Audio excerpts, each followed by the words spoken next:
Assalamualaikum warahmatullahi wabarakatuh. Perkenalkan, nama saya Eza Muzilah dari Universitas Islam 45 Bekasi, jurusan Ilmu Komunikasi. Video ini saya buat untuk memenuhi tugas mata kuliah Pendidikan Agama Islam. Selamat menyaksikan. Nah, dalam video ini ada 5 materi yang ingin saya sampaikan. Yang pertama yaitu tentang diagnosis jiwa melalui critical thinking.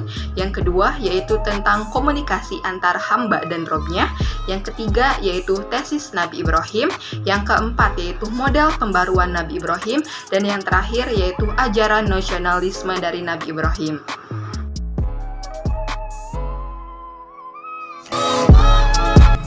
Oke, materi yang pertama yaitu tentang diagnosis jiwa melalui critical thinking. Nah, sebelumnya apa sih itu critical thinking?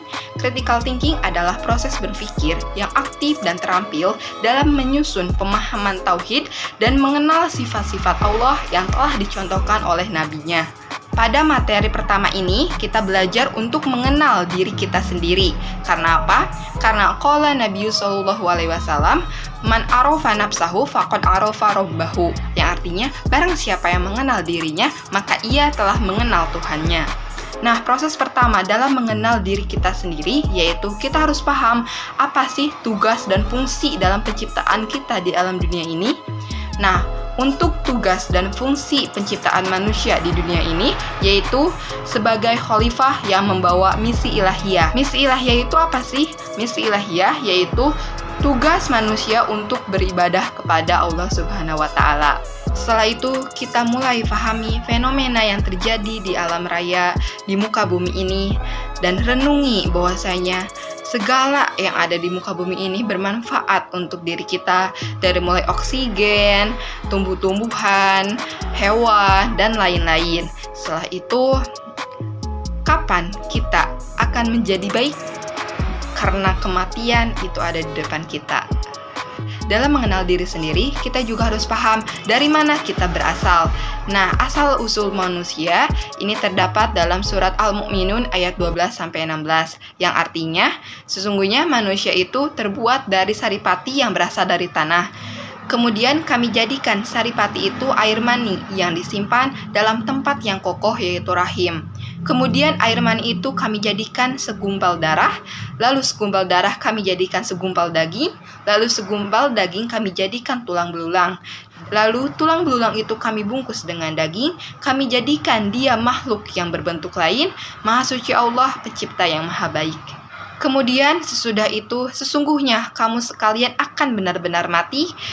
Kemudian sesungguhnya kamu sekalian akan dibangkitkan dari kuburmu di hari kiamat. Lalu dalam mengenal diri sendiri, kita juga harus mengenal penyakit hati yang ada dalam diri kita. Ada 7 penyakit yang ada dalam diri manusia. Yang pertama yaitu suka mengumpat. Yang kedua yaitu mengharapkan dunia.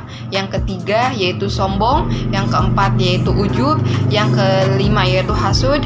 Yang keenam yaitu tidak pernah ada rasa kasih sayang. Dan yang terakhir yaitu sum'ah atau menginginkan popularitas. Na'udzubillah min zalik. Semoga kita semua terhindar dari beberapa penyakit tersebut. Maka dari itu, kita sama-sama belajar untuk selalu memperbaiki diri dan memperbaiki akhlak kita masing-masing. Selanjutnya yaitu materi tentang komunikasi antara hamba dan Robnya.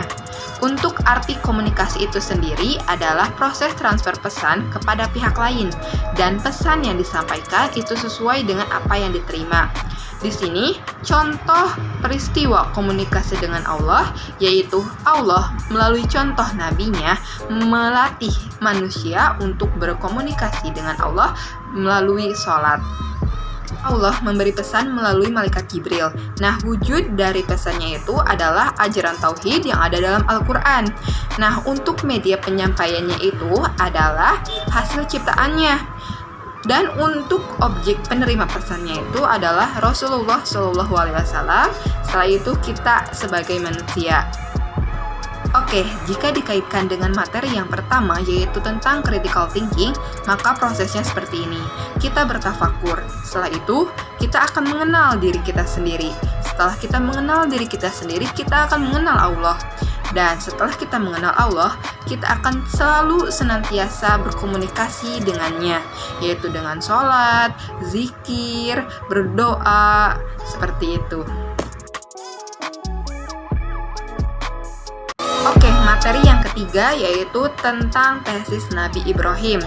Untuk arti tesis itu sendiri adalah suatu ungkapan pernyataan yang didukung dengan argumen yang kuat. Nah, tesis Nabi Ibrahim ini merupakan hasil dari critical thinking Nabi Ibrahim dalam perjalanan pencarian Tuhannya. Dan tesis Nabi Ibrahim juga merupakan suatu langkah inovasi dan pembaruan bagi bangsanya yang tenggelam dalam kebodohan dan kesesatan. Dan penjelasan mengenai tesis Nabi Ibrahim ini terdapat dalam Al-Quran Surat Al-An'am ayat 75 sampai dengan 79.